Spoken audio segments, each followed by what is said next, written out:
Assalamualaikum warahmatullahi wabarakatuh. Alhamdulillah sahabat, kita lanjutkan kajian membangun personality kita di segmen Ghibli ini. Semoga semuanya dalam keadaan berbahagia, dalam keadaan sehat, zahir dan batinnya.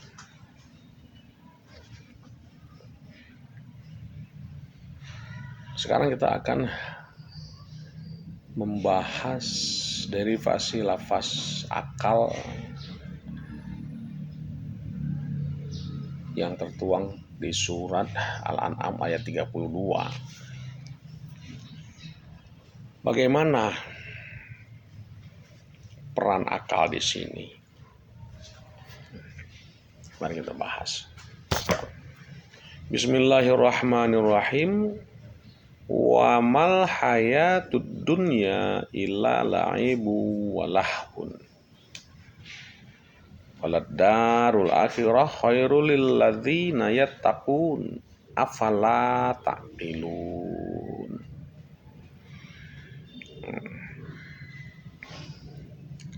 Dan tidaklah kehidupan dunia ini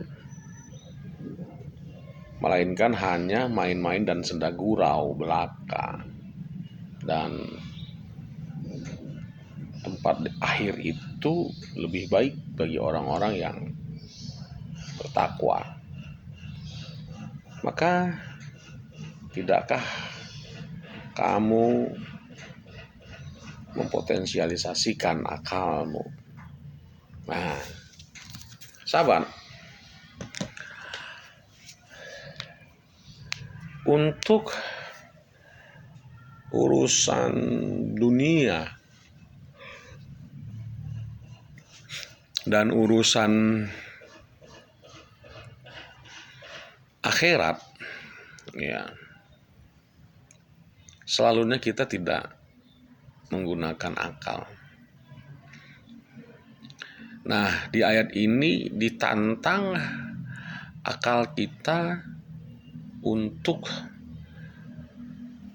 memposisikan, untuk mendudukkan di mana tepatnya, di mana dan harus kita bagaimanakan dunia itu dan akhirat itu. Jadi di sini jelas sekali untuk urusan dunia dan akhirat itu ranah akal, ya, ranah akal, bukan ranah hati, gitu. Bukan ranah hati. Akal yang harus bisa memfurqan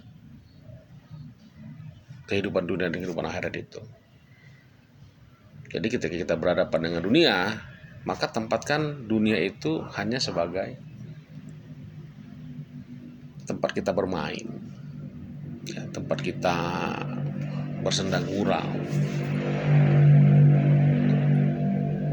Ya jelas lah, akhirat itu khair, lebih baik. Nah disitulah peran dari kolbu. Jadi ada dua peran di sini. Yang mengontrol adalah kolbu, dan yang memfurqan secara eksistensi adalah akal. Gitu. Jadi kolbu itu dia memfurqan secara substansial, itulah takwa itu. Nah, kalau akal dia memfurqan secara eksistensinya. Gitu. Jadi persoalan kehidupan dunia dan persoalan kehidupan akhirat itu merupakan ranahnya akal secara eksistensi yang difurqan secara substansi oleh kolbiyah. Itulah yang disebut dengan yatakun itu. Jadi yatakun itu bekerja secara kolbiah. Ada mawas diri di sana, ada kehati-hatian di sana. Itu secara kolbiah. Karena kalau benar penduduk bumi ini, penduduk dunia ini menggunakan kolbunya secara optimal, maka dia tidak akan serius di dunia ini. Banyak sekali orang yang kita lihat serius banget untuk urusan dunia ini kan. Enggak, anggap itu semuanya main-main. Gitu. Semuanya itu hanya entertain. Kita bekerja entertain, kita berbisnis itu entertain, hiburan. Sesuatu yang harusnya bisa menghibur kita. Gitu.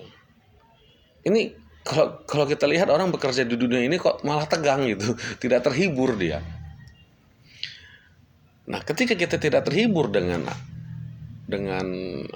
pekerjaan-pekerjaan duniawi kita, nah itu artinya ada yang nggak beres pada hatinya tentunya, gitu. Pada kolbunya ada yang nggak beres itu. Nah, karena kita lihat semua orang bekerja itu pada tegang, ya kan? Yang jadi pegawai takut sama bosnya, ya. Yang jadi bos takut rugi, ya kan? Nah, nggak pernah bisa kita rileks dalam menghadapi dunia itu.